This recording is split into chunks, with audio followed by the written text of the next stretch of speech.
Hare Krishna, everyone. For those who are online and for those who would be watching the videos, everyone, we welcome you for this weekly Saturdays program, Gauranga Kuti. Let us start with the chanting of the holy name and then followed with the prayers, and we'll get started with the session.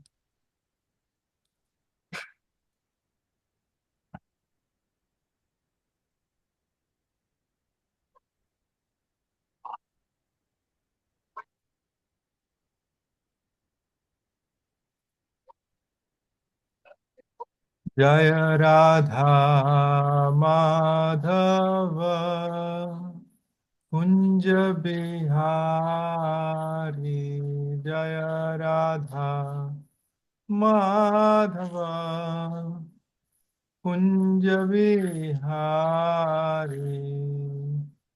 Radha Madhava Kunja Bihari Gopijana Vallabha Girivaradhari. I would request everyone to sing along, and in case if you are not familiar with this, I can just share the screen so that you can see the words here.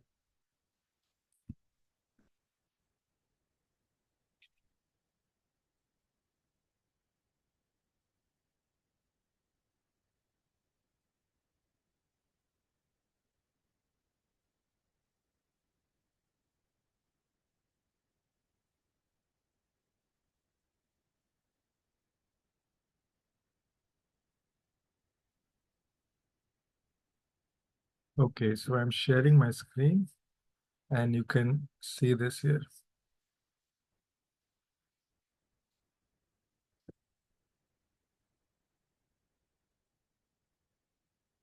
Jaya Radha Madhava Kunja Bihari Jaya Radha Madhava Kunja Bihari Jaya Gopi Jana Vallabha Girivaradhari Jaya Gopi Jana Vallabha Girivaradhari Yashodanandana Brajajana Ranjana Yashodanandana Brajajana Ranjana Yamuna Tiravanachari Yamuna Tiravanachari Jaya Radha Madhava Kunja Bihari Hare Krishna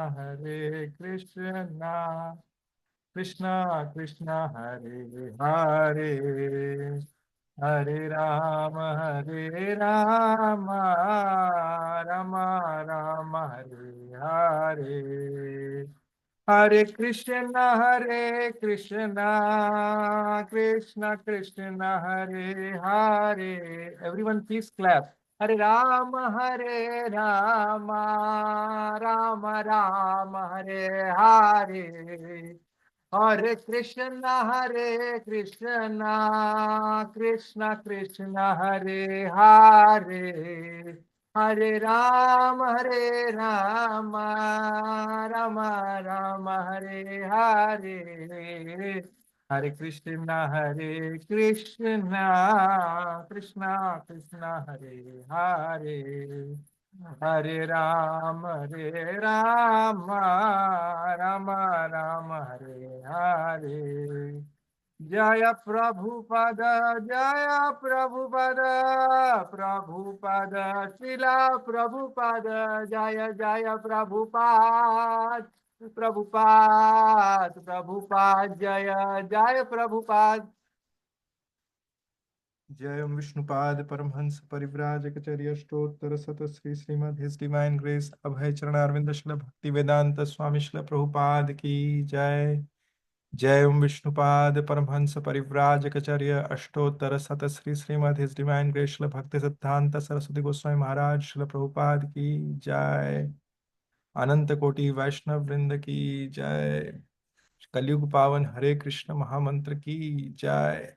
Nitai गौर प्रेमानंदी हरि हरि बोल।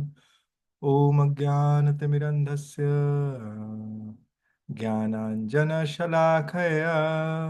चक्षुरुन्मिलितं येन तस्मै श्रीगुरवे नमः। नमो ओम विष्णुपादाय कृष्णपृष्ठाय भूतले श्रीमते भक्तिवेदांत स्वामिनिति नामिने।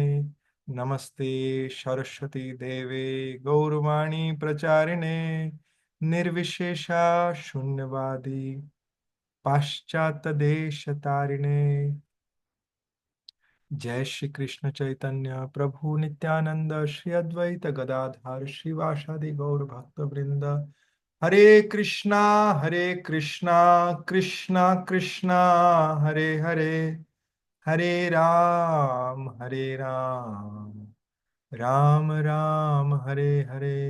मूकं करोति वाचालं पंगुं लंघयति गिरिं यत्कृपात्तमहं वन्दे श्रीगुरुं दीनतारिणं परमानन्दमाधवं श्रीचैतन्येश्वरम्।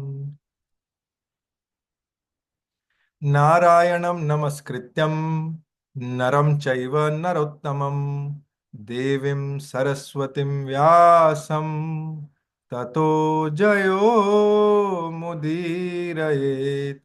नष्टप्रायेषु अभद्रेषु नित्यं भागवत सेवया भगवती उत्तम श्लोके भक्तिर्भवती नैष्टिकी।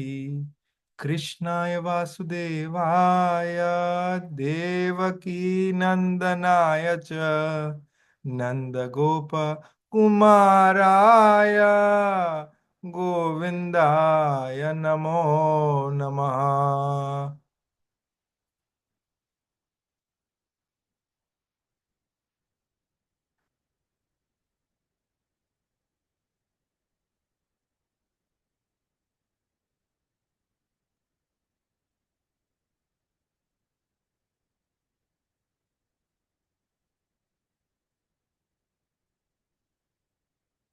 Hare Krishna. Welcoming all of you for our once again for our weekly Saturday program. Thank you all for joining. Oh, I see. Probably we have Abhishek Prabhu also. Hare Krishna Prabhu. Very good to see you after long time. Hare Krishna. So let's get started.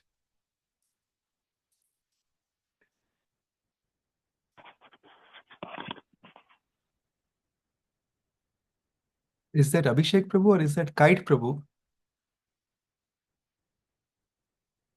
If you are speaking, then it's nothing. Hare Krishna Prabhu. Oh, Hare Krishna Prabhu. Yes, I thought so. Yes. Hare Krishna. So let's get started. So before we get started, okay, I just want to cover just a quick recap. Last week, what we discussed was number one is like, okay, what are the real problems that anyone is suffering? So that is birth, death, old age, and disease. There are many different types of problems, but birth, death, old age, and disease, these are the real problems. Why are they real problems? They are real problems because these are the problem that is common to all. No one wants it and nobody can avoid it. So because of these criteria, there are some problems which are common to only some of us and may not be common to all. And but it's if it is not common to all, then okay, some may want it. And we took the example of the person who sells umbrella, like during the rain, Walmart, like okay, they're selling umbrellas. They want rain to happen, but there may be many people who do not want rain to happen. There may be people who want insurance company who wants accidents to happen. Otherwise, no one will buy insurance, right? And real problems are something that no one can avoid it. It's not in our control. So those were the real problems. But then addition to that, like, okay, while we are inflicted in this human life, there are miseries of this life. And what are those? Like, there are three types of miseries. Miseries due to body and mind, miseries due to other living entities, and miseries due to natural disaster. We spoke about this thing. And then furthermore, like, okay, we talked about, like, okay, how the soul traverses, like, okay, after the life. And then, like, okay, what happens at the time of death, like, okay, we we saw that example of, like, okay, like, let's say, like, okay, if we are in a bike, or if we are in a four-wheeler, or if we are in three-wheeler, like, okay, we could be the same person moving in different vehicles. Similarly, like, the body also, I mean, we are currently in this body, this spirit soul, which is our original identity. It is right now in this body, but that at any point of time, like, okay, when we die, it will get another body. Just like we keep changing our dresses, the soul keeps changing the body. We saw that example. Okay, why I'm telling this is so that, like, okay, we are able to refresh, like, what we have studied in the past session. And then we came to the crux of it, like, okay, where, like, once, on what basis does anyone get a new body? Does anyone remember this point? On what basis does someone get a new body? Okay, only one hand, Lalu Kaku. No one else remembers that? Me too. You remember? Okay, Mataji, tell me, on what basis does one get a new body? Um, on the basis of their last thought, Mhm. is that That is one. And which is the other one? there are two. Okay, one is that. Another one is if yeah, if we remember Lord Krishna at the end of our life, No, that is a that's good the part. That is how you can exit this. But there are two things. Lalu Kaku, do you remember which one was the second one? No, if you're speaking on mute. And otherwise, karma phal, whatever we yeah, have yeah, good in the yeah. Love karma. Yeah. Yes. So, so this is the good or bad karma and the desire in the mind. And Dhruva yeah. Mata also added that, okay, if one somehow or other remembers Krishna at the end of the life, then they do not have to come back to this. Then they do not take any material bodies. They get a spiritual body. That person goes back to Godhead. That means they go back to the spiritual world. They do not come back to the material world. Okay, so we talked about these, and then we talked about, like, okay, what are the different aspects of sinful life. So the four aspects of sinful life, which guarantees one, like, okay, all passport and visa, everything gets approved, like, okay, they get immigration to directly to that hellish planets, is when someone is doing meat eating, intoxication, illicit sex, or gambling. In that case, these are the reasons how these are the pillars of dharma, and when they are broken, then one person lands into hellish planets. Okay, so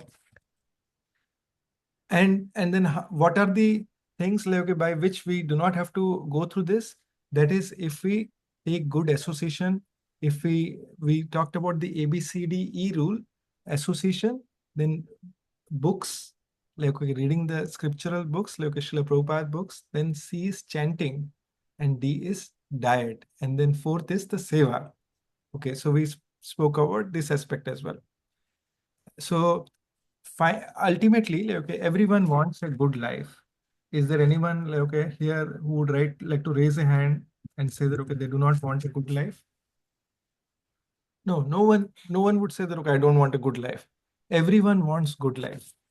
Okay, so today's topic is very important. If possible, please take a pen and paper handy, so that, like, okay, as we talk through this, you can make a notes around this one, and that way we are clear. See, now there are many people like, okay, they say that, okay, they will come and tell us something about Bhagavad Gita. Like, okay, everyone wants to say that, okay, oh, Bhagavad Gita, I know. अच्छे कर्म किए जाओ, फल की चिंता मत करो. Okay, do good work and don't think about the fruits. Well, these are all internet Bhagavad Gita, but this is not all of Bhagavad Gita. Bhagavad Gita has lot what Bhagavad Gita is dealing with. So we are going to talk about 5 things that Bhagavad Gita deals with. There are 5 topics that Bhagavad Gita deals with. What are those 5 topics? The 5 topics are, first is, and I would suggest like, okay, you can make a note so that you remember this in the future also. First one is Ishwar. Okay. Second one is Jiva. Ishwar means God. Jiva means living entity. Third is Prakriti. Prakriti means material nature. Fourth is Kal. Kal means time. And fifth is Karma. Okay. Karma means like, okay, whatever actions we are doing, actions and the reactions. Okay, activity. Okay, put it that way. So let us go into each of these aspects. Okay. So if you see Ishwar, I want to ask now, okay, does anyone remember what is the meaning of Ishwar? Nandini Priya Mataji, do you remember what is the meaning of Ishwar? God. No, it is not God. We discussed this. Who remembers what is the meaning of Ishwar? Lalu Koko, I'll come to you. I just want to make sure that, okay, uh, okay, others are also remembering, because this is very important. Dhruva Mataji, Ashok Keshav Charan Prabhu, you remember what is the meaning of Ishwar? You tell the meaning of Ishwar. I didn't remember. Ishwar means good karma. No, Ishwar means, so we spoke about, we are going to deal with 5 topics. What is Bhagavad Gita dealing with? Bhagavad Gita deals with 5 topics. It deals with Ishwar, which is God. Okay, so this is the aspect of God, but Ishwar doesn't mean God. Ishwar means controller. Okay, and then I gave an example. If you just to refresh everyone's memory, I gave an example that, okay, so at our home, we may be controlling few things. Are we Ishwar? Yes, we are also Ishwar, but we are Ishwar in very small, minute proportions. Okay, let's say the CEO of a company, he's a small Ishwar. He's also controlling the company. But what are called Ishwar? So Ishwar is like, okay, if you see the sun god, he's managing the light department for the entire world. Okay, so that is, he's an Ishwar. And then like a wind god, Vayu Dev, he is taking care about the air department. Varun Dev, he is taking care of the water department for the entire world. These are Ishwar, but under whose direction are they working? They are working under the direction of Maheshwar. Okay, Mahesh is Lord Shiva. They are all under the Lord Shiva. And who is Lord Shiva under? Is he the highest? No. He is working under the direction of Parameshwar, that is Lord Vishnu. And who is that the highest? No, that is also not the highest. Lord Vishnu, Param Param. Parat, Parat Parameshwar.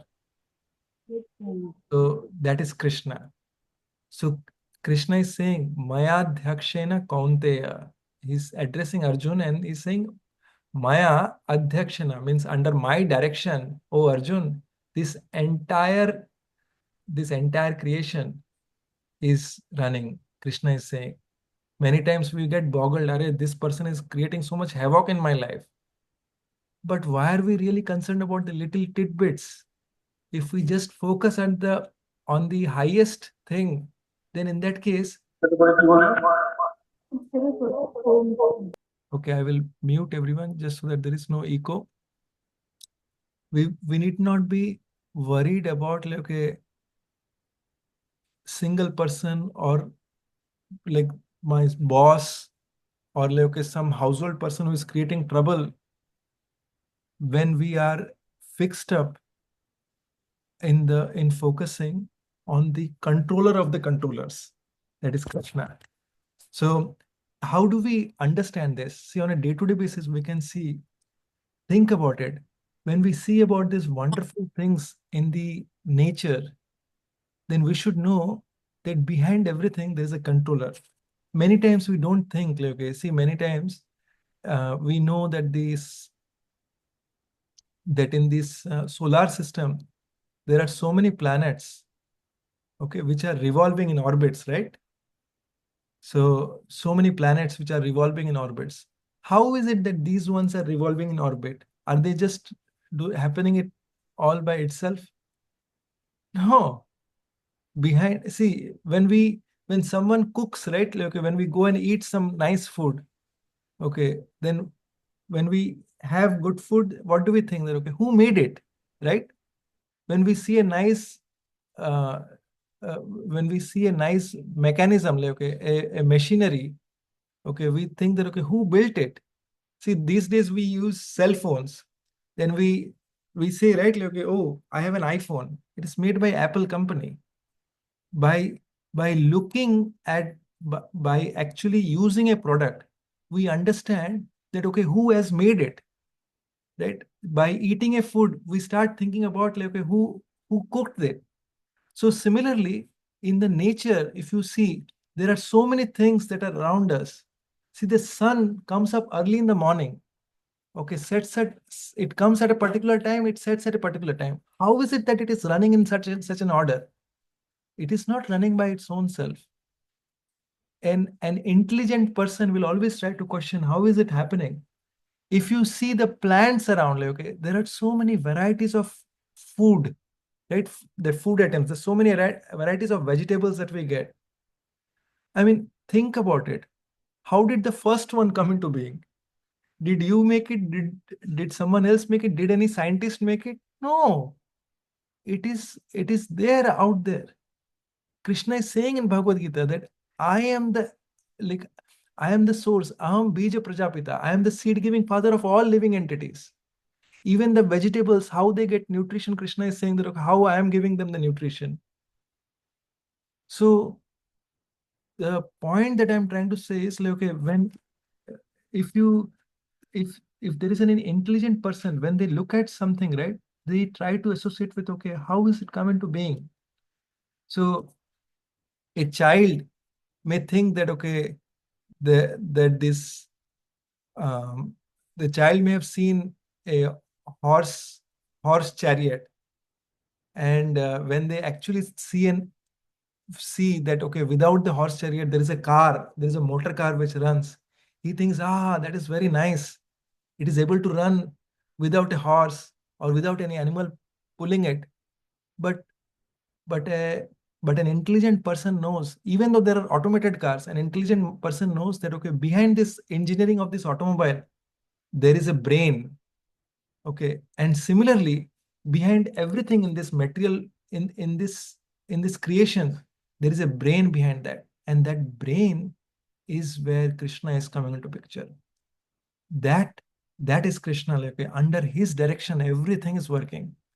He need not be personally be present. See, like, if you think about it, whether it is um, we have Biden, who is the president of America, and, like, okay, in India we have Modi. Okay, so when the government puts together an act, they pass a bill, okay, or they have some regulatory things that needs to be orchestrated. It's not that in every government office Biden would be sitting or Modi will be sitting to kind of enforce that one. He has his own team, like, okay, they have their own team that can orchestrate that for them. So that is how, like, okay, we have to look at Ishwar. So Krishna is saying in Bhagavad Gita, he is saying in the 7th chapter that there is there is nothing ultimate which is greater than him. Although he is taking care of everything, but he gives an example. Like, he gives an example of a pearl necklace. In the pearl necklace, everything rests on that thread actually. So when you go to buy a pearl necklace, you don't actually see, okay, the thread inside. Oh, show me the thread. No, you look at the pearls and you buy it. You don't even actually remember that there is a thread which ties everything together. But Krishna is telling that, okay, that is my position. I am that tying thread actually for everything that is in this world. So if we understand this, then in every situation we'll be able to apply this. And we'll be, as we look into each and everything, like, okay, the natural beauty. If we look at flower also, there are, see, so many varieties of flower. Did any scientist create it? No. I mean, look at just the color of roses. Okay, there are so many varieties of roses that are available in the market. No one created it. It's already present. Krishna, see, as a loving father, he has given us everything to enjoy. See, just like a parent gives his child everything to enjoy, right? So Krishna wants, just for the time being, think about this. If there was only one item, rice, which is available in the market, okay, which is available, like, okay, that is the only variety available of food stuff available. In the morning, you have breakfast, you have rice, boiled rice. In the afternoon, you have boiled rice. In the evening, you have boiled rice. All your life, you have eaten only rice. And you have not eaten a single other thing other than that. How pathetic it would be. How terrible it would be. Like, okay, morning you are eating rice soup, then you have a steamed rice, then at evening you are having steamed rice. There is not even salt. Think about it. If that would have been the condition of the world. But no, that's not the case. For the loving children, Krishna has given everything. Like, okay, you have this and you enjoy it. And that is perfectly fine. Okay, but when we remember that Supreme Father, when we are having it, that way what happens is we are grateful, right? See, we may know our immediate father, okay, and we offer our gratitude to them. But this immediate father has another father, and everything comes down from Krishna. So we touched upon Ishwar. We are dealing with the 5 topics of Bhagavad Gita. The 5 topics that Bhagavad Gita covers. First is Ishwar, next is Jiva, third is Prakriti, 4 is Kal, and 5th is Karma. So the second one we are talking about now is the Jiva. Jiva is the living entities.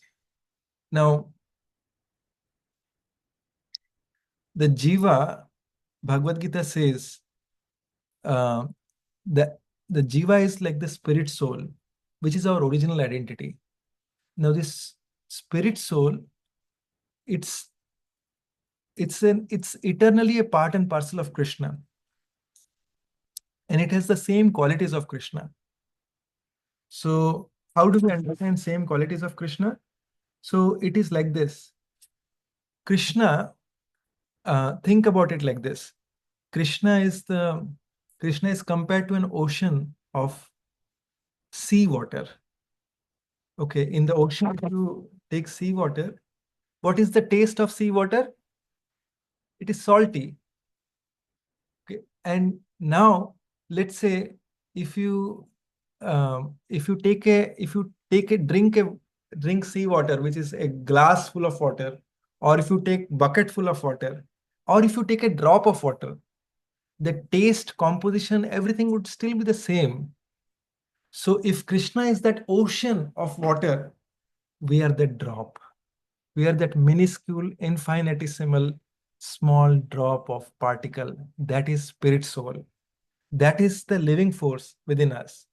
Till the spirit soul is in our body, we are living. Once the spirit soul moves out, we say, right, this person passed away. What do we mean by this person passed away? That means, I mean, if you see, like when someone says, right, this person passed away, what are we saying actually? That means that, okay, the person's body is still there, but why are we saying this person passed away? Because the soul has passed out of the body. Even though we may not be realizing what we are saying the right thing, but we are not realizing what we are saying. So whole life, what happens is we try to nurture our body. See, many people I've seen, we try to take good care of our health. which we should take, because this body is the vehicle. Okay, in a car, like when someone is driving the car, at that time, like, okay, the driver is important, and you have to maintain the car also. Let's say if you have bumped the car somewhere else, you cannot drive that car. So you have to drive safely so that you are maintaining the car. But at the same time, if someone is putting only petrol to the or gas to the car, but they are not feeding the driver. Okay, an employer has hired a driver, he has a car, the driver has to drive the car. But if the car is filled with petrol, the car is gasoline is put into the car, but then the driver is not being fed, he's not being given water, he's not being given food, he just drives. What will happen? This guy will die. So similarly, if we are just feeding our body, but if we are not feeding our soul, then in that case, what will happen? That is spiritual death. Like, okay, we will not remain charged. What we will see is, like, okay, we will suffer with depression. We will be suffering with anxiety. We will be feeling hopeless. We might feel very joyful because we got some good job. Okay, but when that, like, but there may be other times also. Let's say in our job we are not doing well, we are like sad. There'll be some times when we are up, and then sometimes we are down.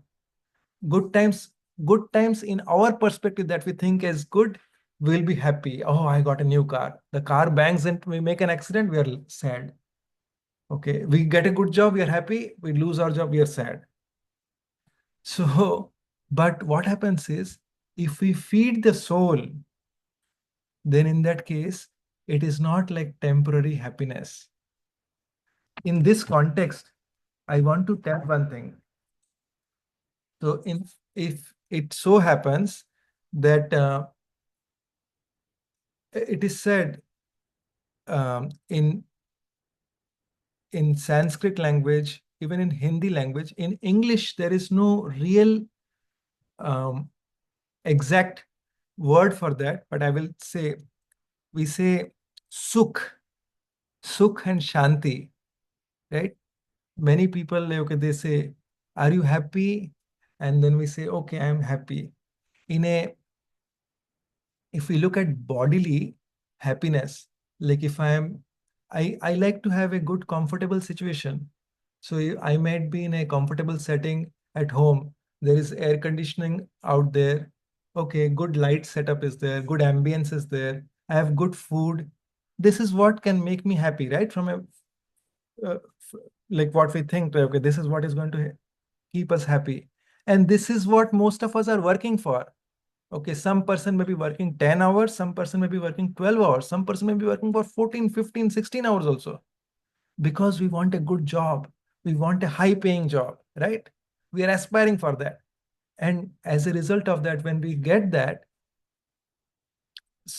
so let's say we are given good, comfortable setup. We have got a nice posh apartment, good food, but then we are just about to have our food.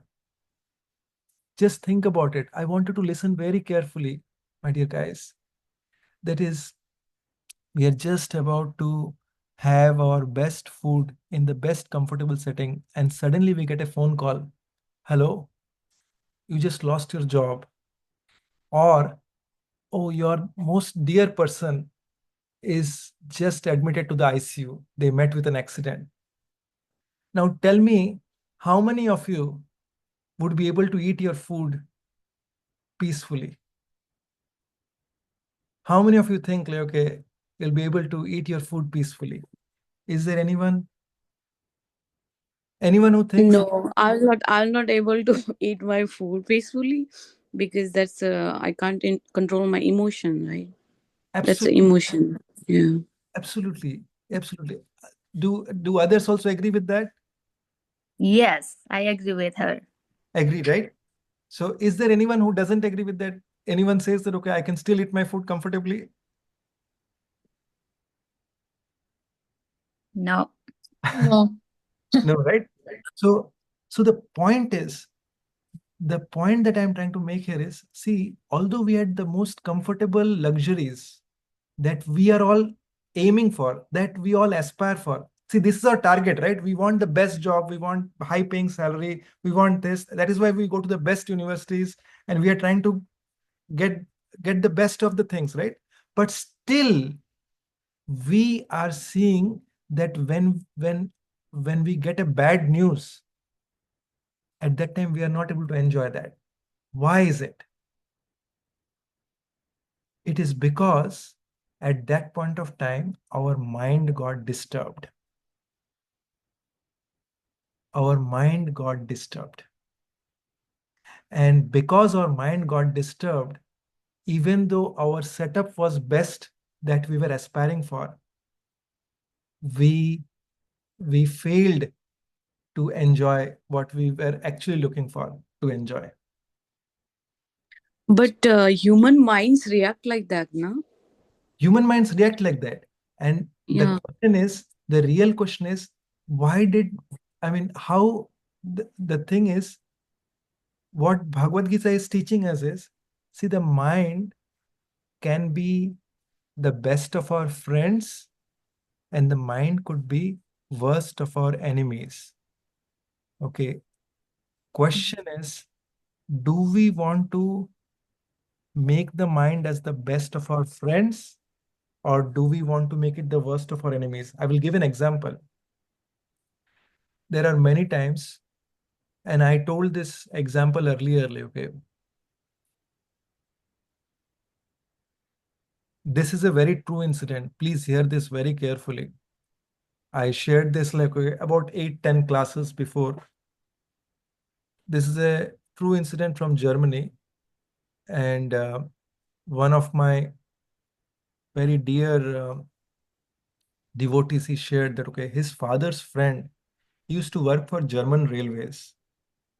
And at, at one point of time, when he was working, he was in those, he was in one of those, um, uh, in those go downs he was working. And suddenly what happened, like, okay, everyone left, and he heard that the doors were locked. They did not realize he was inside. Now, this person was an engineer by profession. What happened is, this person understood that, okay, the door was locked. He started banging the door. It was a cold storage. And as an engineer, he knew that if any person spends 6 hours over here, they will freeze to death. So he started banging, banging, banging. No one opened the door. When he put everything, he started screaming, he did everything, nothing happened. Somehow, no one came there. And the next morning, when they opened, what they found is this person died. But there was another surprising thing that was observed. That is, there was a power outage in that area for last 36 hours. Now, I want to question all of you. So when there was a power outage in that area, what does that mean? That he did not die he was not frozen to death. So how did he die? Oh, basically, he died because of his thinking. Because he think, if I'll be 6 hours inside, I'll die. That's a belief of his Ex- belief. Exactly. So he died out of fear in the mind. Mm. He died out of fear in the mind. Now I will give you another example, which comes from our Upanishads. So there is one sadhu who was once meditating, like he was just sitting chanting Om, and suddenly what happens? There is a snake comes and bits the sadhu. Okay, and the sadhu he opens his eyes. The snake has already slithered away; it's gone. But when he opens his eyes, he sees a mouse there, and he's like, okay, oh, continues. Nothing happens. He's continues there. After some time, after a few days, what happens?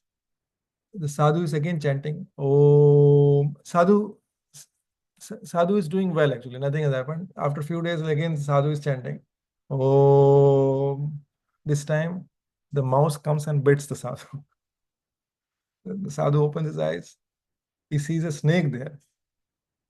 Oh, he crashes. He dies. Okay.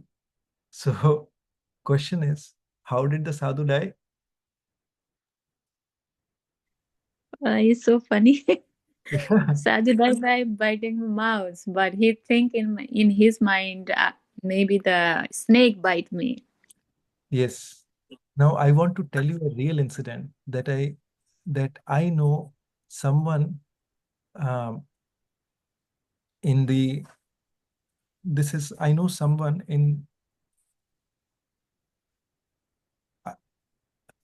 it is not someone I directly know, but I heard it from someone who knows this person directly. So like in India, many times when people go to colleges, right? Okay, in the first year, even in US also this happens. In the colleges when people go, right? At that time, there are sometimes people who in the first year they try to do some ragging for the students. So similarly, uh, like once this is an incident, it happened in Calcutta, and one student, like, okay, he was he was called by his his senior students, and they fed him very nicely. So, and they asked him, like, okay, how was the food? And he said, like, okay, it was very nice. It was phenomenal. I liked the food and everything. So then after that, they asked him, do you know what you ate? So he said, no. What was that? It was some meat. They had fed him some meat. So they told that, okay, you just ate the meat of a snake. And when they said this, after a few hours, this boy, he's in his late teens. Okay, this was constantly going on in his mind. After a few hours, he started vomiting blood and he died. Okay, now I had heard this incident long back, but I was just relating that, okay, see, this boy, when he ate, he did not know what he ate, but he liked the food. It is obvious that he was a meat eater. Okay. But then the point is, like, okay, when he actually got to know what he ate, that really triggered in his brain. And out of fear, or out of, you know, what is that called? Out of a very bad, ill feelings within his heart, he could not. Disgusting. Yeah, disgusting feeling. Yeah, disgusting. That was the word I was looking for. Out of a very disgusting feeling within his heart, like, he couldn't keep it up, and he died. This is the point, okay, that we have to understand. Bhagavad Gita is for those. We all have to think back in our mind. Are we at weak times or not? Okay, are we challenged in our mind in weak times or not? Do we fall prey to weakness of mind? That, okay, I'm not feeling well. Oh, this is the thing, okay. Bhagavad Gita is for those, because it deals with 6 things for the jiva. It deals with lust. It deals with envy. It deals with anger, pride, okay, lust, anger, greed, envy, pride, and false ego. I I shared one incident some days back, not in this group, in a different group. There is a doctor actually from is a very famous doctor from Atlanta, a very wonderful devotee, His Grace Adigadar Prabhu. He was sharing. So, in his several years of practice, he was sharing that many times he has to meet with criminals also. As a doctor, he has to treat criminals. And what they do is they bring the criminals, the cops are there, they are monitoring these criminals so that they don't run away. Okay. And he has to do some paperwork before he treats criminals. But they are also, I mean, sometimes they also have to be admitted to emergency. And when he treats them, but as a doctor, he's supposed to ask them also, like, okay, about their background.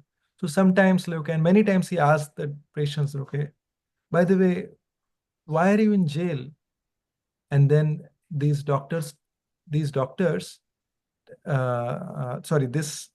they tell him that, okay, oh, I have been involved in I did a murder, or I attempted to do a murder, or I was involved in a rape incident, okay, or drug addicts. Okay, so drugs, I did drugs and like this. So he said, like, okay, see, these drug murders, like, okay, rapes, these are very common in US. These are some of the topmost. There are many smaller crimes also, but then these are the major ones. And then he asked them that, okay, why is it that, okay, you did that? So in 99%, not in 99%, but in 100% of the cases, they have come back and told him that, okay, like for drugs, they have said that, okay, I I wanted to earn more money. Greed. Because of that, like, okay, I just had to do that actually because I wanted more money in quick time. Secondly, like, okay, for this murder, okay, it's like it was only at that point of time I got angry. Tell me, is there anyone who does not get angry here? Oh my God. I react. I react a lot. We Me too. all react. So the point is, Yeah. it was only at that point, like, that person reacted. That I just react, but like I don't think like I'm gonna murder someone. No. I will, I will, I will share you one real incident there. I will just share. This is a real incident that occurred in South Africa. Very, very, like no one thinks. See, trust me, no murderer thinks that, okay, they are going to do a murder. They, I mean, it just not does not happen like that. Yeah, there are some pro ones, like who are, right from the childhood they have that association of, like, okay, the criminals, and that's how, like, they also become hardcore criminals. That's a different story altogether. But we all get angry. And if you like for the rapists, when he asked, he's felt that, okay, they have almost all the time that they've come back and said, okay, it's its root cause is lust. That's how they ended up being there. And So basically, you are trying to teach us is like the sudden moment of reaction give us long-term consequences, right? absolutely. Okay. And that sudden moment, see, like when the moment strikes, right? Sometimes that moment could be any time. And Mm-hmm. and we are not prepped to handle that. What does a weightlifter do? A weightlifter is constantly practicing to play in the championship, correct? The Yes. or a athlete, what is he doing? The athlete is constantly preparing. So what a devotee does is he is constantly preparing his mind. Okay, he's taming his mind that, okay, don't give in to this, but take shelter of Krishna. Don't give in to this, but take shelter of Krishna. Because we cannot win over the mind. Arjuna is saying, like in this Bhagavad Gita, Arjun is saying this to Krishna.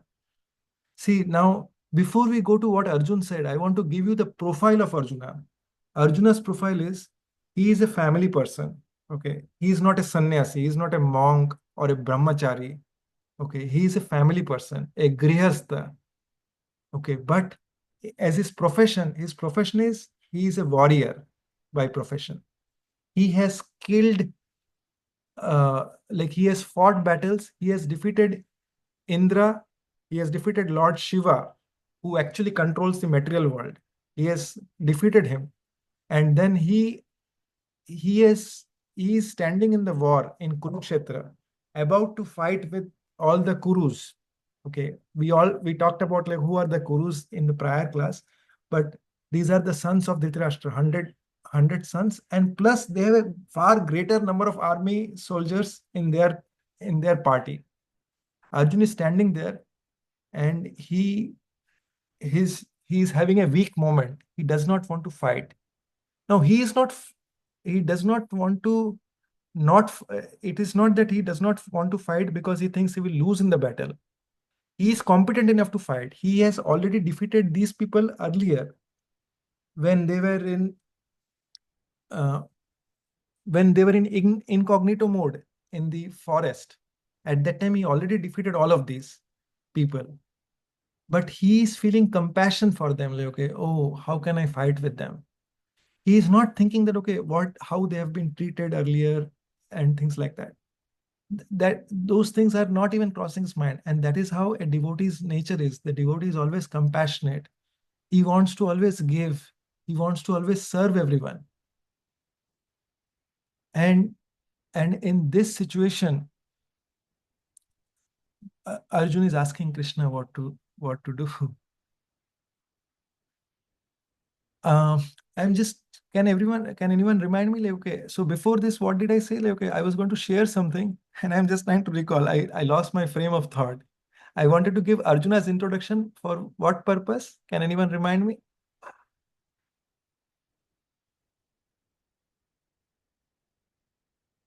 Mind is our enemy. So Arjun, like giving Arjun's introduction, that what is Arjun's background, and then how his mind has become his enemy. Yes. So yes, thank you, Shamakaruna Mataji. So this Arjuna, who has already defeated, he is competent enough, he has defeated Lord Shiva, he has defeated Indra, he has defeated the same people. But how his mind at this moment, when he's about to start, when the war is about to start, not the war is about to start, from both sides, the conch shells have been blown, guns are about to get, and at that time, Arjuna says, okay, I don't want to fight. Okay, this is the nature of mind. It can be weak at any point. And what happens when the mind becomes weak? We give up, or we give up to provoking situations. What does it mean to give up to provoking situation? That means when we are provoked, at that time, we act in a way as we are not supposed to act. We act in a way as we are not supposed to act. So if many times you might observe this, if someone has a tendency to get angry, right? We know anger is not good. But when we are angry, when we are reacting, at that time, there is like, if you know that anger is not good, you know that I should not be doing this, I should not be doing this, I should not be doing this. And then either if you are using a verbal spat, if there's a verbal spat happening, you say something which spoils your relation, or you do something which creates even more turmoil.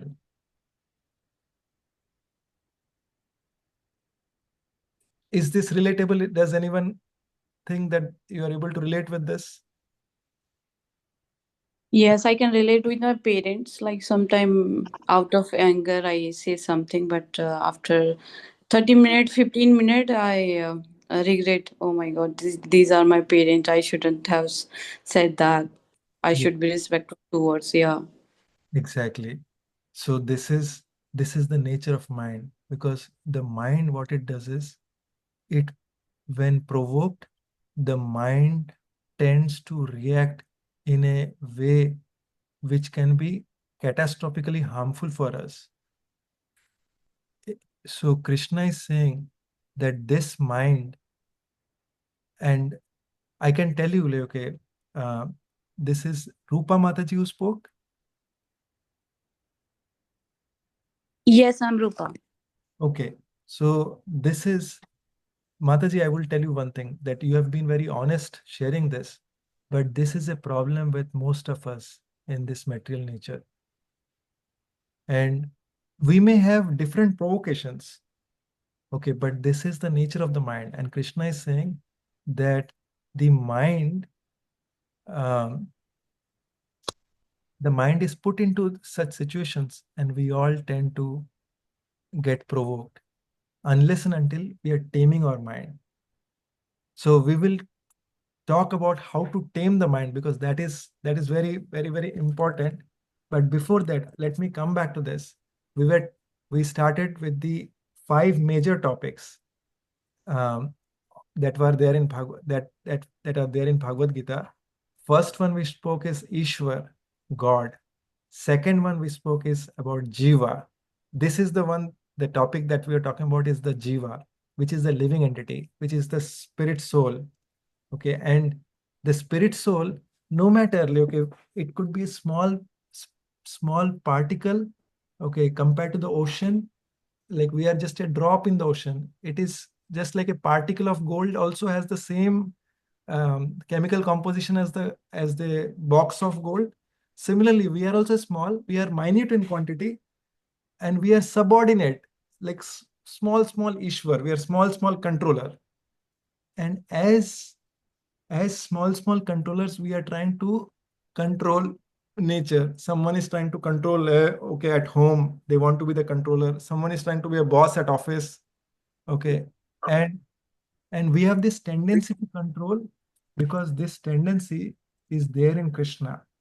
Okay. So we have to know that although this tendency comes to us from Krishna, we are not the supreme controller. The we may be given some job, like as a job, like we may have to do, but we have to always think, if we always understand in heart that Krishna, you are the supreme controller. You have given me this job, and I'm just trying to do it as a service. Because if we internally, if we start thinking that, okay, we are the controller, that is the reason of all our suffering in this material world. Let me give you an example. In relationships, if it is husband-wife relationship, it could be sometimes like pre-marriage, like, okay, there could be like, okay, so, like couples like who are about to get married. What is the main problem? Who wants to control? And if both want to control, because of the egos, there is a clash. In job, what happens? If there are controlling parties, then what happens? So, somehow or other, like clash comes. And as a result of clash, the boss may be trying to push the subordinate, but then someday like the subordinate speaks up, and then the boss says, okay, you're fired, you're laid off, whatever. So, or dealing with kids also. Like if we are trying to control kids, nowadays kids are very smart actually. It's not like, okay, kids of 2 decades before or 3 decades before, like, okay. Would you agree?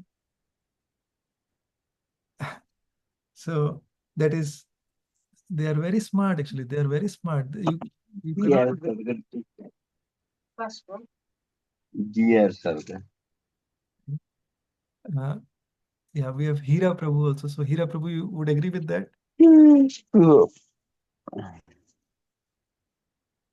I'll just. Unfortunately, I forgot to introduce him.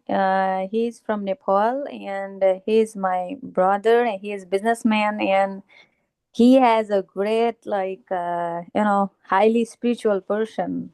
So I added him, and Rupa, she is my sister, and she is in Canada, and I invited a lot of my friends, and they will join in next Sunday, if you don't mind, Prabhuji.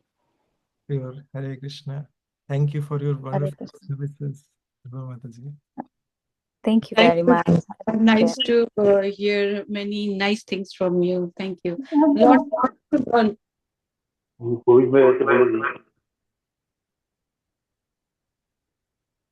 And I think we have Praveen Bhai also who is joining here. So I can see. Thank you for joining, Praveen Bhai. Hare Krishna, sir. Hare Krishna. Krishna. It was nice, sir. It was nice hearing you, and it has given us a good, insightful message to our life. Hare Krishna. We try to work every week, like, okay, to make sure that okay, there is some takeaway that we can go back and apply in our lives.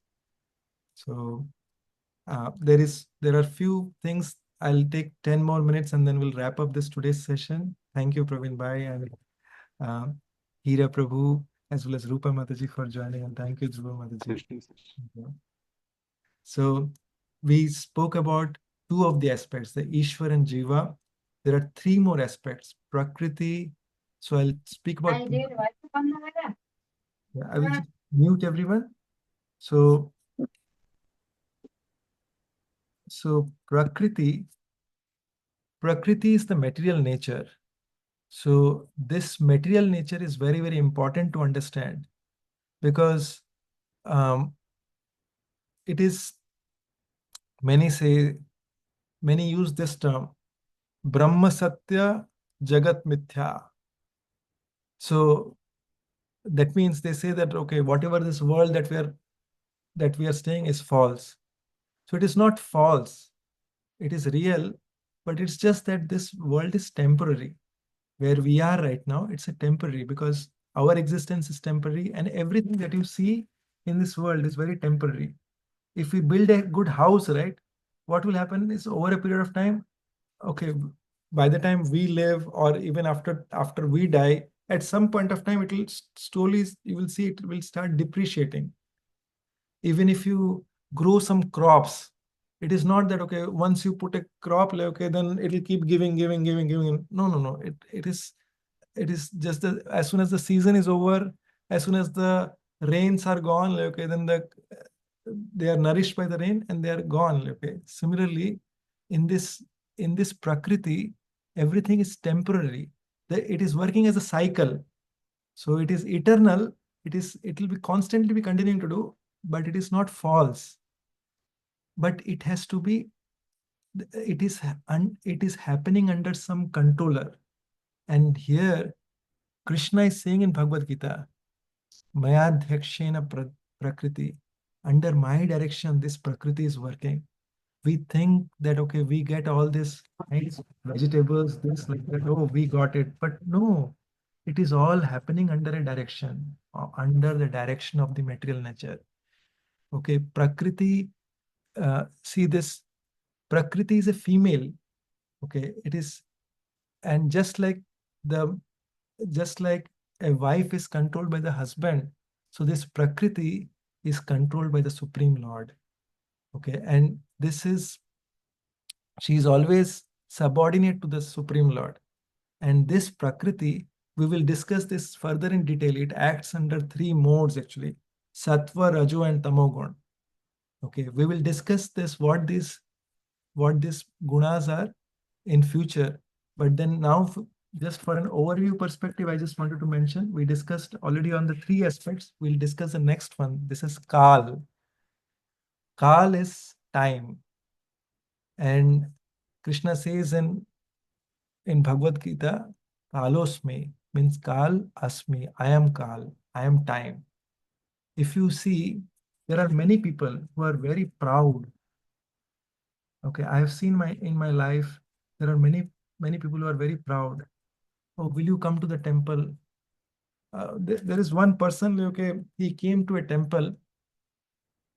He was he parked his vehicle. He came in a very nice car, and then he was given prasad at a temple. He was from a political party. No, not political party, but he was a big, very rich man. But when he was given prasad, he said, okay, I forgot my wallet in the car. So the devotee said, no, no, that's fine. Please take this. Like, okay, this is prasad actually. He came on a Janmashtami day. Said, no, no, no, I don't take anything for free. So at that time, like, okay, there was a uh, one Maharaj who was there in that temple. He came and said that, okay, that that the when you were born at that time, you got this oxygen, okay, from when you were just a child, okay, you got this oxygen, right? Did you pay the bill for that? Obviously, no. You did not pay the bill for that. You you you don't want to pay anything for free. The water that you have been drinking all your life. Nowadays there is bottled water, but the water that you have been using, like, have you been paying for that? Nowadays, like, okay, there are utility bills over here, but it has not been the same earlier. If you see, there are many, the sunlight that you're getting, are you paying the bill for that? No. Okay, these are all these are all coming actually. So we could in course of time, when this pride is there, in course of time, what happens, like, okay, when person has power, when person has money, he can be proud. He does not need to look for God. But when the time weakens, okay, when his power is gone, when his money is gone, when this person, like, okay, is in his weak moment, at that point of time, this person becomes weak. So time's business is, whatever you make, time will try to take that away.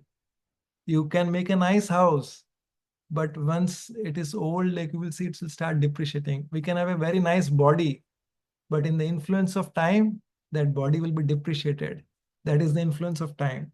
So that is why Krishna says that I am time. Okay, if for one who has taken shelter of Krishna, that person need not worry, because that person is living an eternal life. He knows that my real identity, this body will go away. But if one person has taken shelter of Krishna, he will be happy in this life and he will be happy after this life also. So we will discuss more also on this time factor. And then the fifth aspect is karma. Karma is very, very important. See, the karma, we are suffering or enjoying the results of our activities from time immemorial, not just within this lifetime. We have all lived millions of lifetimes. But from Bhagavad Gita, the crucial takeover is that we may be suffering or enjoying anything, but we can change the results of our karma, of our activity. And this change depends on how we perfect the knowledge of Bhagavad Gita. So we do not, many times, like, although we say that, okay, oh, many people think that, okay, if I do good work, then I will get good result. That is not correct. We first of all, we have to know what sort of activities we need to do in order to gain relief from the reactions or actions, like, of these activities. This is explained clearly in Bhagavad Gita. So, and the intelligent is that person who thinks always that, okay, how do I get, see, we spoke about the mind being disturbed. So that is because we are always living in material consciousness. An intelligent person starts thinking, how do I upgrade my consciousness? How do I situate myself in pure consciousness? That is by acting by the instructions of Krishna.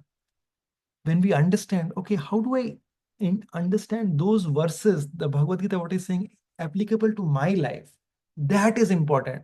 See, we cannot go, Krishna has not said, go to Himalayas, go live there and, like, in cave and things like that. None of us can do that actually. So our consciousness is covered in material consciousness. Okay, but how do we come out of that? That is very important.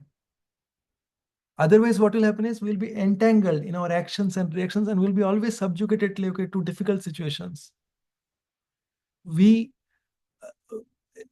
through this Bhagavad Gita, okay, we can become free from the bodily conception of life. That is, if we understand it well. Because many times we think, okay, I am the creator. Look, I made this thing. Look, a child also may think, look, I made this toy. Look, they will assemble something and think, I made this thing. But but but we are always acting under the laws of material nature unless we take shelter of Krishna. And when we take shelter of Krishna, what happens? It is more like a relationship of the master and servant. In the master of servant, like, okay, I think if you have seen the picture of how Lord Ram embraces Hanumanji, okay, when we act as a servant, then what happens is we always get the hug of the master. And in that pure consciousness, we can accept that, okay, we can understand first of all what is the will of Krishna, and we act in that will. And by acting in that will, we are really happy. And those activities, when we are acting in Krishna's will, that is called bhakti. And in that form, we all the other things which are disturbing to us, right? Those things will continue, but we will not be affected by that. We will be transcendental. That means we will rise above this, and then we will be fixed up in our stuffs. So with that, I will stop the session. And this, just to summarize, like what we said, like so far, we discussed about 5 aspects that the Bhagavad Gita deals with. First is Ishwar, that is God. Second is the Jiva, which is the living entity. Third is the Prakriti, that is the material nature. Fourth is Kal, Kal is time. And fifth is Karma, activity. We covered this at an overview level. We'll go into more details about this, how we can apply this. And most importantly, I would request, okay, if you can, okay, we are doing this daily morning japa sessions in US time, and in India time it is in the afternoon. In US time, I believe it is from 5 o'clock to 7 o'clock. So in India time, it is from 3:30 to 5:30. So depending on your time, you can join. And in this japa time, like we do the chanting of the Hare Krishna Mahamantra. Why we need Hare Krishna Mahamantra is, so just to give an overview, we talked about like how our mind gets disturbed. If we really want to come out of this disturbed mind, because what happens is we are all aggravated by the contaminations in our heart through time immemorial. I have mentioned this earlier also. If we don't take a bath for 2 days, 5 days, 10 days, 15 days, 1 month, what will happen? We'll start like a very bad odor will start coming. We'll start stinking. Okay, after 6 months, we did not go to a bath, and like, okay, if we go to someone's house and we'll say, okay, I have come to your house. They don't want us in their house. Right. So similarly, we have been taking a bath of the body, but the heart has been in the same thing situation as it was lifetime after lifetime we have been carrying. See, some of us, if we are careful about ourselves, we may feel that, okay, we have some bad habits. We may have good habits also, but we may see that, okay, we have some habits which are really troubling us. Has any of you felt that, like, okay, maybe I have this habit, I really want to come out of this? It could be anger, it could be if I see someone else happy, I feel so sad actually. Like, how is that person is getting, or I see that, okay, I also worked so much, but how is that person is getting so much benefit? It could be lust. It could be false ego, like controlling tendency. And as a result of controlling tendency, sometimes we offend so many people. Instead of getting their good vibrations, we end up taking like their terrible vibrations. So how do we come out of this? And the other situation is like, okay, when someone tells us something, either at work, at home, okay, and we may have not done anything, but if someone misbehaves with us, gone. Our rest of the day is gone. We are very depressed. Okay, oh, I gave so much and they are not giving me anything. So Bhagavad Gita is all about like, okay, how we can come outside of these things, how we can live a happy life. See, think about it. We may be doing a lot of things in our day-to-day life, and this all we are able to do to a greater extent. Many of us are able to do quite a bit of this nicely. But if we are in the best shape, if our mind is in the best shape, okay, ready to give our best, we can do far better. There is absolutely no limit to the kind of betterment that we can do to us and to the people around us. So that is what Bhagavad Gita is all about. And in order to really capitalize on this, the chanting of Hare Krishna, what it does is it starts cleansing the heart. One who chants the Hare Krishna Mahamantra, it is a heart cleansing machine. And this is the Yuga Dharma. In the Satya Yuga, okay, we are now in Kali Yuga. In the Satya Yuga, that is 3 ages prior to this, when people had lifespan of 100,000 years. Sorry, 100,000 years. At that time, in Satyug, the Yuga Dharma, or um, the Yuga Dharma at that time was meditation. Hiranyakashipu also meditated for 60,000 years. Then next came Treta Yuga. In Treta Yuga, people had lifespan of 10,000 years. In that age, the Yuga Dharma was fire sacrifice, yagya. And then came Dwapar Yuga. In Dwapar Yuga, the Yuga Dharma was it was detailed deity worship. But in Kali Yuga, we are all Kali Yuga rejects. And in Kali Yuga, what has happened is slowly everything has got deteriorated. If you go to find a good pujari, I mean, he may do some puja, some Brahman may do puja for us. Okay, some priest may do some, he may do some service, but he does not have his own good lifestyle. He does not have a regulated lifestyle. Okay, if he is himself having like okay, food and coming, or he's having meat and coming, worst case scenario, he's eating meat, he's himself not living a pure life. He may have that person may have so many illicit relations. Actually, that it is a fact actually in today's world. So in today's world, the easiest way to purify our own self is by chanting the Hare Krishna Mahamantra. Just simply Hare Krishna, Krishna Krishna, Hare Hare, Hare Ram, Ram Ram, Hare. And when we come together and we chant, at that time, that is most effective. So all 7 days of the week, we are doing that together. Okay, we chant, and more or less 10, 12, 15 devotees, they join. Okay, and when we come together, it is like going to a gym. When you have company, then we are able to do that together. I feel so much inspired seeing everyone around. So feel free to join, take advantage of that. And I wish you all the very best. Thank you so very much. Hare Krishna. Jagat Krishna Prabhupada ki jai. Shrimad Bhagavad Gita ki jai. And if you have any questions or comments, we can take it now, or we can close it. I'll allow everyone to unmute. If anyone wants to ask any question or comments, you can raise your hands.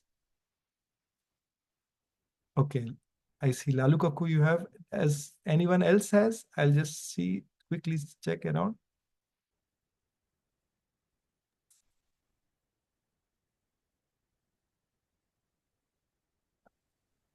Okay, Lalu Kaku, go ahead. Yeah, I had a small question that when we are chanting Hare Krishna Mahamantra, that transcendental sound vibration, it purifies our mind, remove all the material, these are contamination slowly. That we know. Now, question is that if for some reason or other, due to some bodily uh, the problem, we are not able to chant clearly the correct pronunciation, everything. If we start the audio by Srila Prabhupada of the chanting Hare Krishna Mahamantra without any music and rotate our bead in that sound, whether it works or not.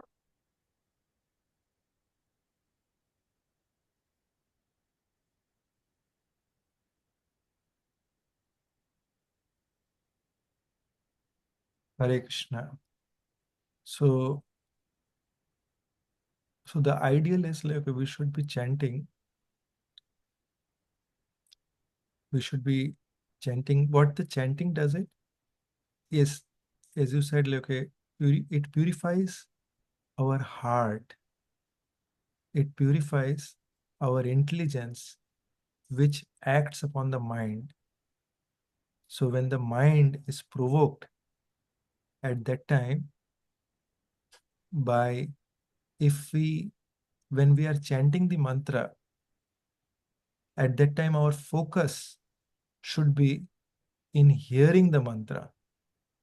Every mantra, Hare Krishna, Krishna Krishna, Hare Hare, Hare Ram, Ram Ram, Hare Hare. When we are doing that, our mind will initially try to go different directions. And if we observe carefully, whatever our mind is getting pulled to, that is what we are attached to. If it is going to one fight that we had, that means it is our false ego which is dragging us. If it is going to a lusty desire, then that is what we are challenged with. We can easily understand where it is going to. But to your question, Lalukaku, whether you can, if someone is having problem, we should at least try to move or I can understand, like, okay, in your case, and for everyone, I want to just mention, like, Lalu Kapoor is very, very sincere, and his age is right now 78.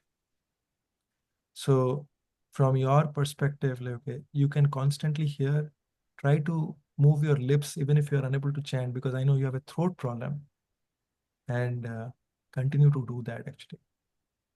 Okay? And constantly pray that, okay, you are able to chant, like, okay, that you are able to put your voice like as you're chanting, because when you do that, then in that recommended process, what happens is it forms a cycle. Actually, it goes from you are chanting, it is entering from your ears. It's chanting, it is entering through your ears. As it enters from your ears, as you are hearing it attentively, it goes into your heart, it starts purifying. Again, it's chanting, goes into your ear, it starts purifying your heart. And not just that, it fills your heart with lot of, it Krishnizes your heart, and it removes the impurities. And the meaning of this chanting is, oh my dear Lord, oh Shri Radha and Krishna, please engage me in your service. So when on a day-to-day basis, okay, are doing everything to please Radha and Krishna. I hope that answers your question. Yes, yes, yes. Thank you. Thank you. Hare Krishna. Yes, Dhruva. Yes, Hare Krishna Prabhuji. My question is, I'm always getting confused on what are the difference between brain and mind, feelings or thinking, feelings and thinking. And somebody says, when I was in Vipassana meditation, at that time, I heard that mind is a soul, but I didn't find any specific reason. And some people say after when we died, then we will change our body. We will our spirit or our soul go to the another body. My question is, when my mother is go to we say pitri bolauni or calling to our ancestors who already died, then she told me they are speaking like they are not taking another body. How can I relate that, and what do you think about it? So there are two things here.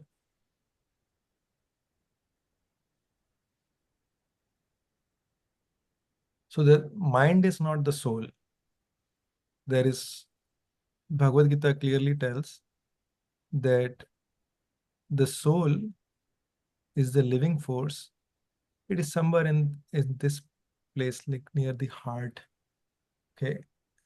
And the soul is very small. It is so small that it cannot be seen even by a microscope. And the Bhagavad Gita gives the dimensions of a soul. The dimensions of a soul is, if you take the tip of your hair, see, like here, one hair, if you say just the tip, if you cut that, and if you make 10,000th piece, like, okay, if you cut that small part into 10,000 pieces, then one part, which is like very, very small, that is the size of the soul. Okay? And it is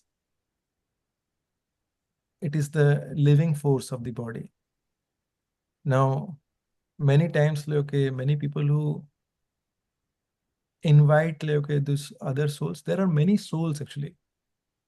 Many people have the ability to see other souls which are in the subtle form.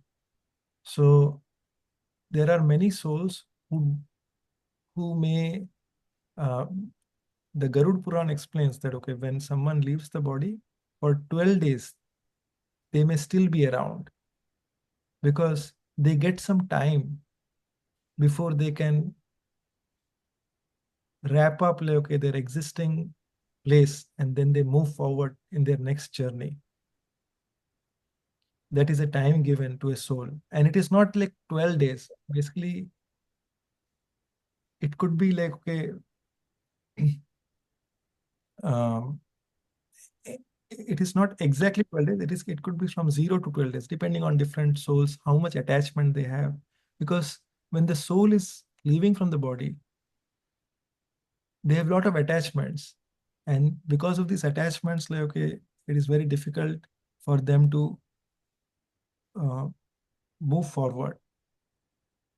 But there are some souls, okay, so some of these souls, they are assigned next bodies. It takes them some time to get the next bodies, okay, and what next body they will get, things like that. Those decisions are being made. But there are some souls, because of very sinful past, they do not get another gross body. They are put into, um, they have to be there in subtle bodies only. And it is a very, very painful situation, especially people who commit suicides. They do not get gross body. It is a very painful situation.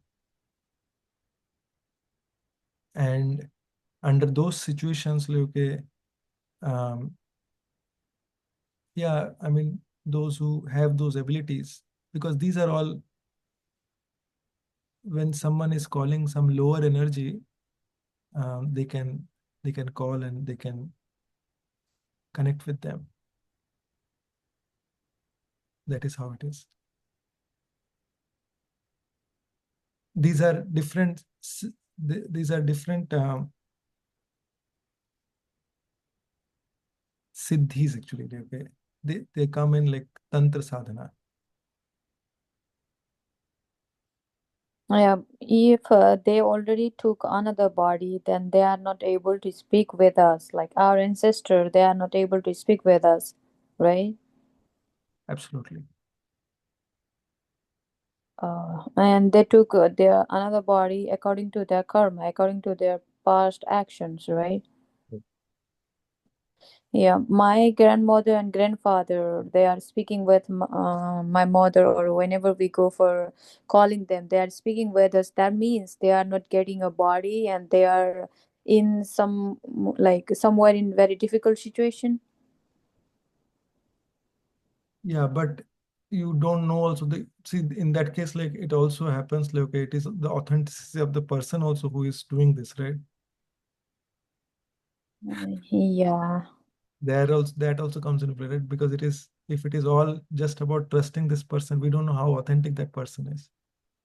Yeah, you know something, Prabhuji, the guy, he told my mother very, very, um, I don't know what's the exact word for that, very secret things about the family. Even I don't know some things, even my family, except my mother, other person, they don't know. He told different kinds of things like that, which is very private. Nobody knows, but he knows. They knows means they are, it happens. So when you tell your story to me and I relate that story, then I told my mother, can you go there for please? And she went there and she told me, they told us this.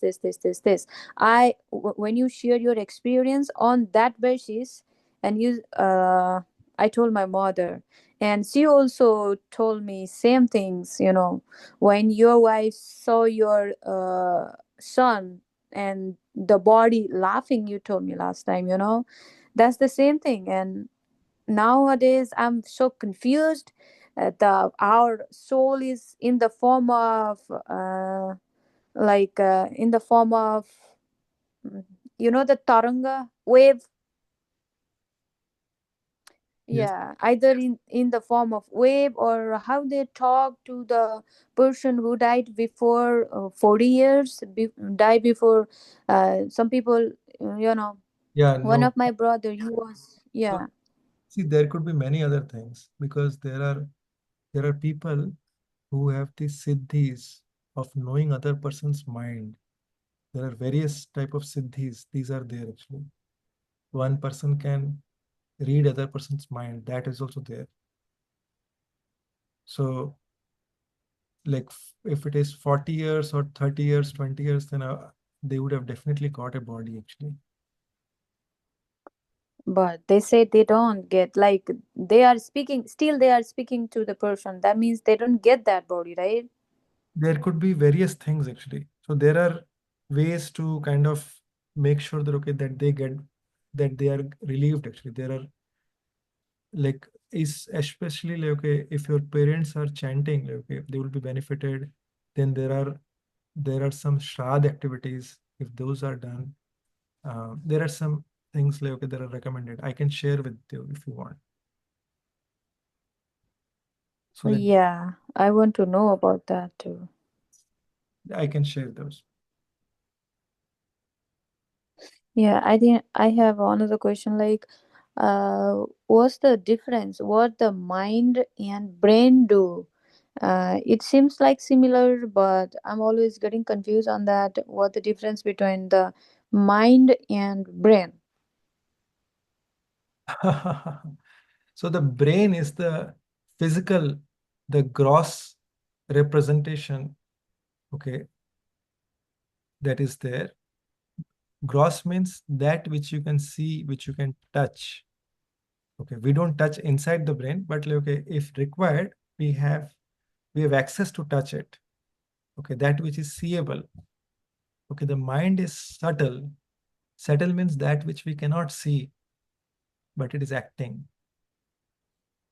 It is acting always. It is always prompting us. That is the mind. Okay, so if Mhm. someone says, there are many people, right, who says, I only believe what I see. Okay, can you see the brain? Yes, I can see the brain. Can you see your mind? No, I can't see your mind. Okay, does that mean you do not have a mind? No, that's not the case. This is the only difference. It is a subtle and a gross. Yeah, and how may I know right now, like, my mind is working or my brain is working? I mean to say, what the exact work for the mind and brain? Brain is a physical aspect, and mind is more subtle. Like, see, the mind is constantly working for all of us. For every time, like, okay, if you see, we feel, I want to do that. Who has prompted you? It is the mind which is prompting you. Okay. You Yeah, in pick up your phone, you want to call someone, but sometimes what happens is after you pick up your phone, you call, you picked up the phone to make a call, but then you get prompted by your mind. Let me see what is the message I've got there. and then you start looking at the message, this, you do this, reply there, and then you see another message, then this. After 30 minutes, you look at this, you forgot about what you came to do. Have you been in that situation? Yeah, a lot of time. It is the mind which is taking you away from there. Mm-hmm. So You're if you right. want to know how your mind is acting, you just take a paper and pen and just start writing whatever thoughts you're getting, just raw ways. You will exactly know what your mind is telling you. Oh, journaling, something like that, right? Journaling. Just start writing what your mind is telling you. Okay? You will know where exactly your mind is taking you. Yeah, in this book, this is the book of Switch on Your Brain, and this is a book by doctor, some like the surgeon, and in this book it is clearly written on the basis of the Christianity, and it says mind is a soul. So and yeah, there are a lot of version according to this book related. He is a doctor and he write this book on the basis of the Christianity and on the basis of Jesus, and he told in this book like mind is a soul. Yeah. Actually, I'll tell you one funny story about this. Not about this one, but okay, see, there are so many books like that. But His Holiness Jayapataka Swami Maharaj is a disciple of uh, ISKCON's founder Acharya, uh, Srila Prabhupada. So he had he had been like he was very much interested in spirituality. His Holiness Jayapataka Swami Maharaj. He was from uh, uh, he was from Wisconsin, and before he came in contact with Srila Prabhupada, at that time he would wherever he would get attracted, he would go there. So once he got a book from a store, and this told about like okay, very nice meditation techniques. So somehow or other, he found out like okay, the address of the author, and he went to the person's place actually. Okay, so he went. This was an old man. Like okay, he went to his house, and then he asked him like okay, can you show me like okay, how we can do this kind of, and I think like it was some moving soul out of the body or something like that. So this person said, I have written this book, but I have not practiced this. If you want to buy the book, you can buy it. But so these are all, whatever you are talking about, it's not bona fide as such. Okay, see, like question is like, okay, whom will you have faith on? Okay, if you want to have faith on someone, like, okay, see, they write books, like, okay, they make some money out of it. But this Krishna consciousness is about like people who have tried and tested this for ages. There are people, I know each and everything, like, okay, because when I initially started this journey, I had some faith. Okay, and then I would question each and everything, like, okay, what this, and then like from time to time, I saw that okay, each and everything that is written, there are practical examples. Okay, how does a person go outside of this body? Like, okay, how do I know that okay, this person went back to Godhead? How do I know that okay, that this person will go back to Godhead? Okay, what are the characteristics of those people? How do you know that? How do you know that this Hare Krishna Mahamantra is working? Okay, we can see Yeah, that. I know the taste of Hare Krishna Mahamantra. I feel in my life a lot of time. Yesterday, day after yesterday, also, Hare Krishna Mahamantra is working on me. But Working on wherever, whoever is doing it with faith, it is working on everyone.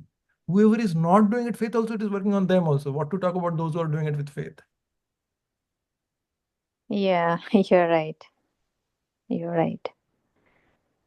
Yeah, it means like mind is not a soul. In Vipassana meditation also, it's not like nothing in related to religion.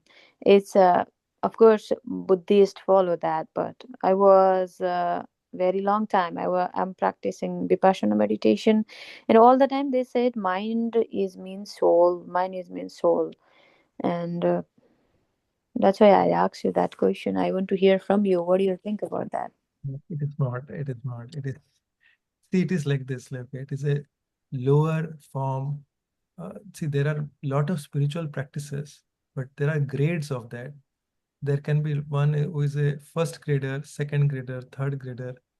Okay, someone like, okay, Vipassana meditation is a much lower end. Like, okay, it is like, okay, you come to this meditation camp, like, okay, you participate in that once in a year. You participate, you keep everything outside of you, just follow these rules and regulations, and then like, okay, you feel that your mind is cleared, right? Yeah. Yeah. We call that operation of your heart, you know. So, so I will tell you the experience. Like, okay, I had one person, like, okay, who would go regularly. Like, okay, for every year he would go for Vipassana camps. And I said, okay, okay, that's fine. So he said I was free from stress. And then I said, okay, so you were free from once you came from that stress. Once you came back from the Vipassana meditation, you were free from stress. He said, yeah, because I did not, all my mobile, everything I kept aside, and I was like free from stress. What happened after you came back? Oh, I was back again to the stressful world. Okay. And then I was, Yeah. then what is the use actually? It is nothing but like, okay, what Srila Prabhupada calls it as sense gratification. So, okay, you, you, you end up being there, you pay them some money, you do your meditation, they will keep everything. Now you are voluntarily trying to do something which you may not be able to scale up in your life on a day-to-day basis.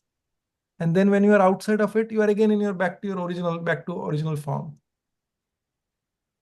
Yeah, actually, you are right. After, yeah, I also went there for a long time, and when I come back from there, then again the similar life. I have to deal with similar people all the time. They are not going to change, you know. They are not going to understand what I'm thinking and what I'm going through because of them, you know. And that's the same thing, you know. Again, we have to survive in similar world with similar people. It is if you, I'm not trying to draw comparison, but if you see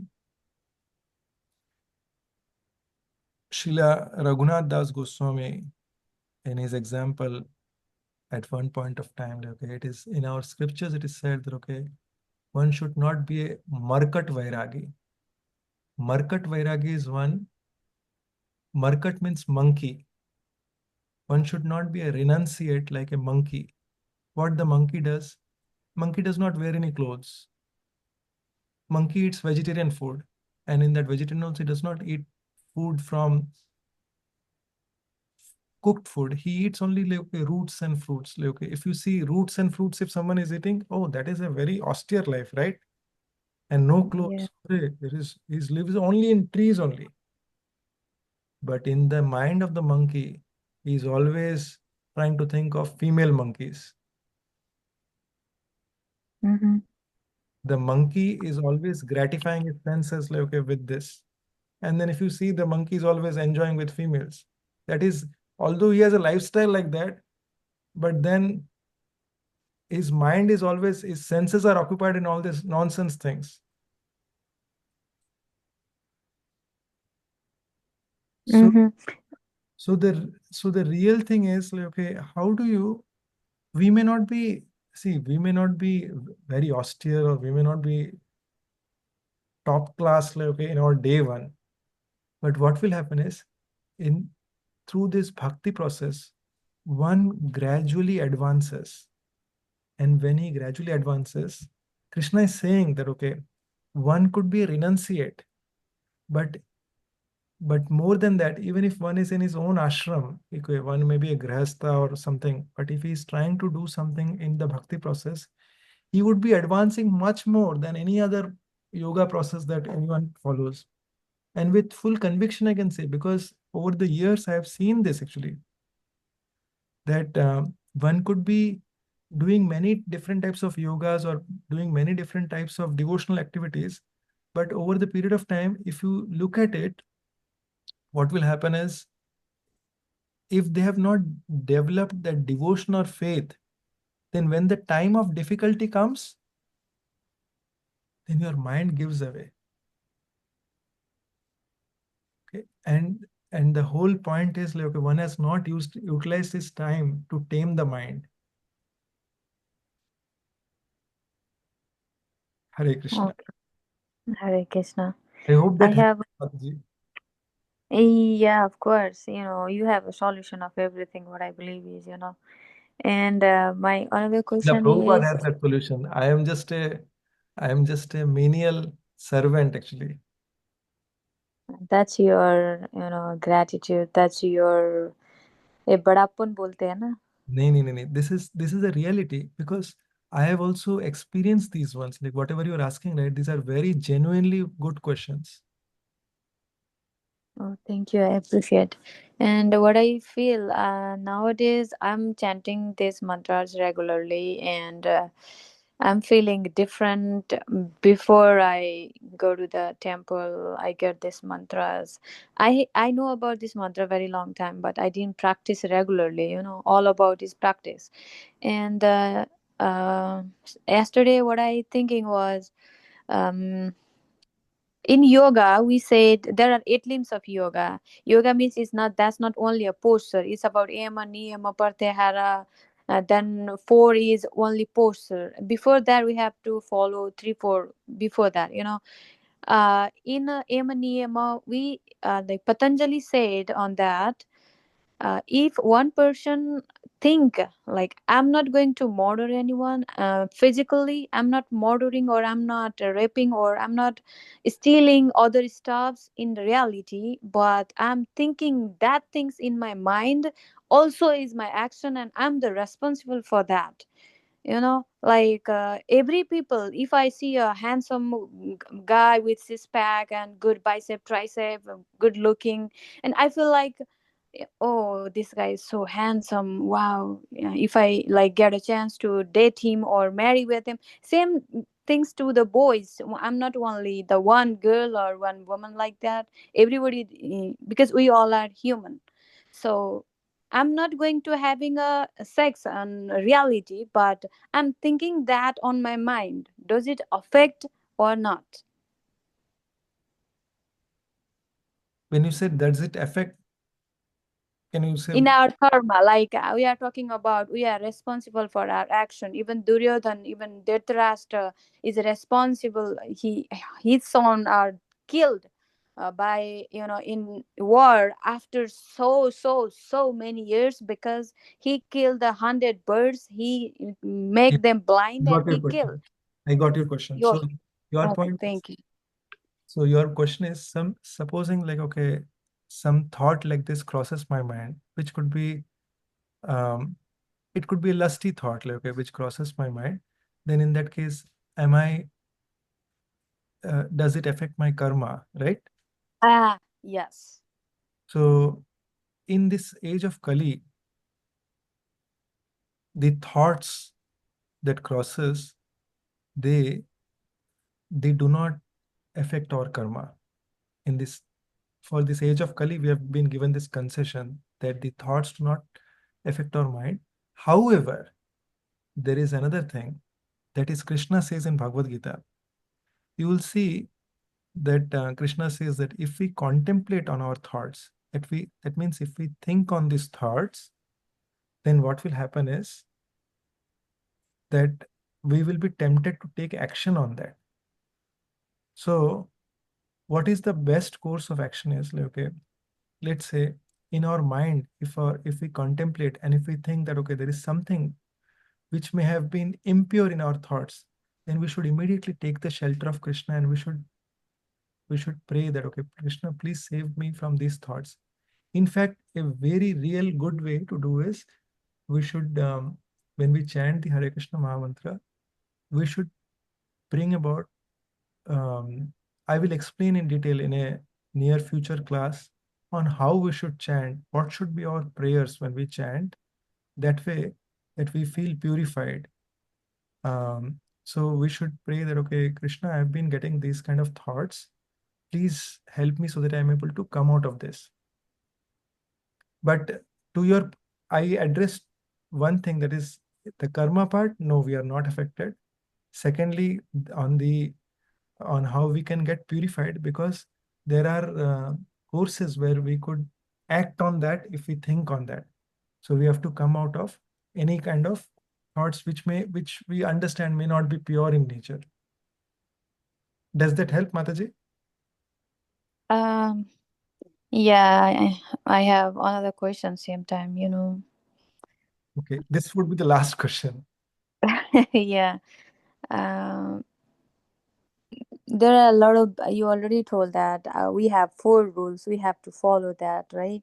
But we all are doing that stuff in our mind. We don't go for in reality, but we are doing that stuff in our mind. Like, for example, I'm angry with someone. I have a very bad anger issue with someone, but I'm not going to kill him or her, but I'm saying, I'm I'll kill you. I have that much. Everybody has, I'm including me, except it means with all people.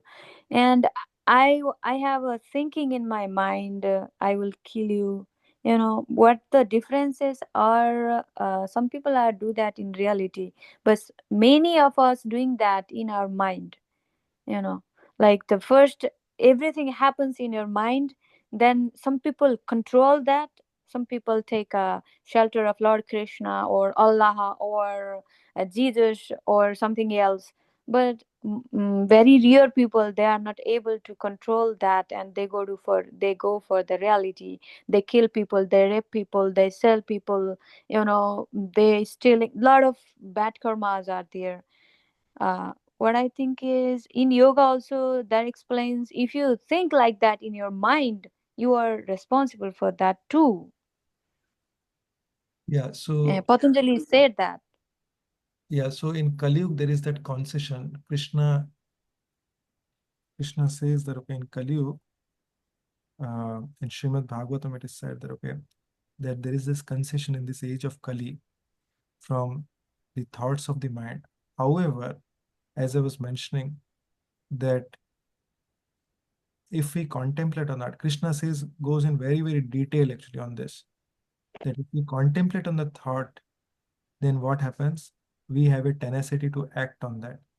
I will give you an example. Many times, if you see that we may be angry on some person, okay, and we may be very angry on a person, and we are just thinking that okay, this person did this person. If he comes right, I will tell him okay, he's just a nonsense. Okay, but no, I don't want to tell it. But this person really did that bad, really did that bad, really did that, and suddenly that person comes. You know that okay, I should not tell this person that nonsense. But then what happens is you have been thinking so much that you are a nonsense. You will say that. Have you come across this Mm. situation? Even though you knew that okay, you would not act on that, even though you thought that you will not act on that, but you ended up acting on that.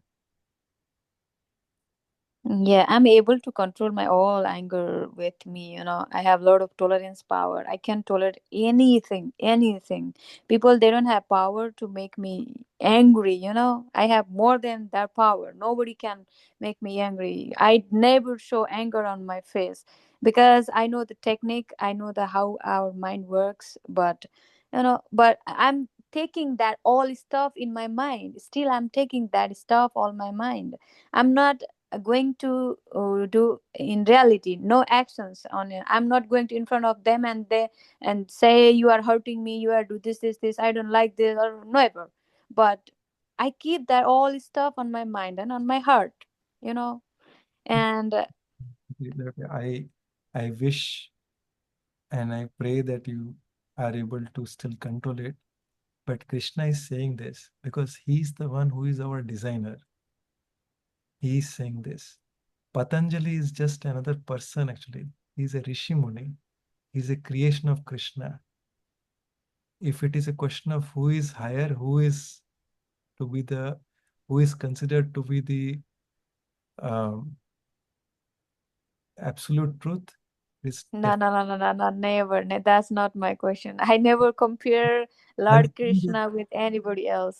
I'm saying this because I mean I have seen this actually from my eyes. It does not matter. It is good that okay, you are able to tolerate it, but it is only a matter of time actually. It is only a matter of time. What will happen is like, okay, your experiences that you're carrying, right? If Yeah. you have a lot of negative experiences, at some point of time it will explode. It is just a matter of time.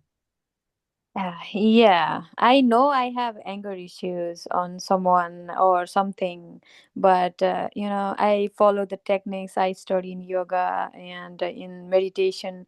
That works for me, but It is um, like this. See, the yoga, the Patanjali yoga is very good, but the real purpose of yoga is to unite with the super soul.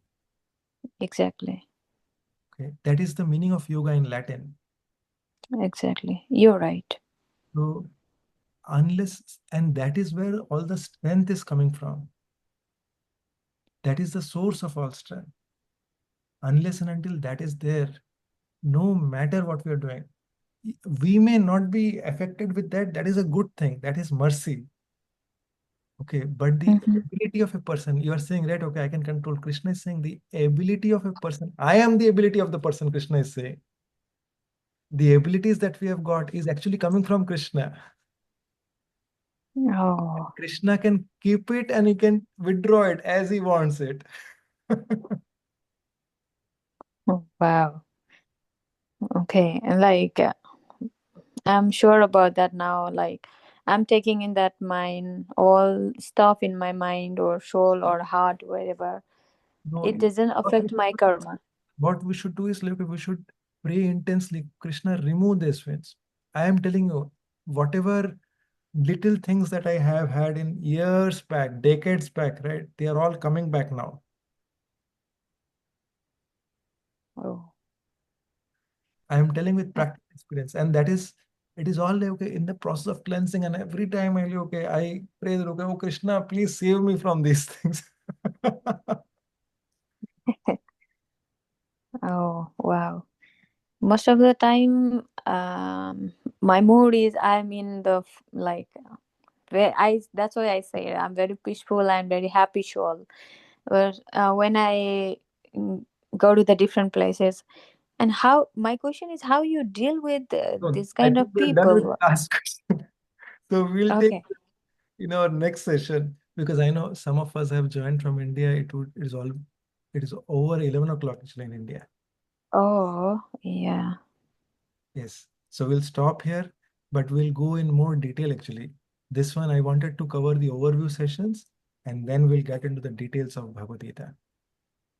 Okay, Guru, Prabhuji, can you send us the five things, whatever you said before, like I, five things on message? Thank you very much. I appreciate wonderful classes, and I'm learning a lot and a lot from you. I don't have a word to express it, how much I'm thankful to you. And you are doing a very very well job, and there are a lot of my friends, they want to join that, they are unable to manage their time. That's the directly Lord Krishna work. you know you are such a wonderful person ever I met in my life. You are doing this for free. Oh my goodness, it's a lot for us. You are the Krishna for us. I feel like that. Hare Krishna. I am just a very, very insignificant servant. And it is like this that I always say this that, in the village, in a village, there is a donkey which is taken by its master. On the donkey, there are a lot of clothes that are kept, and the master is taking it. So daily, what happens? The master beats the donkey, and the entire village is always laughing on the donkey. Okay, so Mhm, the donkey always feels very embarrassed with that. Okay, now one mhm. day, the entire village is doing pranams to the donkey. They're all paying obeisance to the donkey. So the donkey is thinking, okay, how is it like, okay, that everyone is praying pranams to me? And at that time, um, when he again returns back, right, it is again like everyone is again laughing at the donkey. So he later learns that, okay, on that day, it was the Jagannath Shila that was kept on the donkey. So everyone was doing pranam to the Jagannath ji. So Oh, similarly, since you mentioned this, I want to say, see, I am also a donkey only in this. But what is happening? The Guru Parampara is so merciful.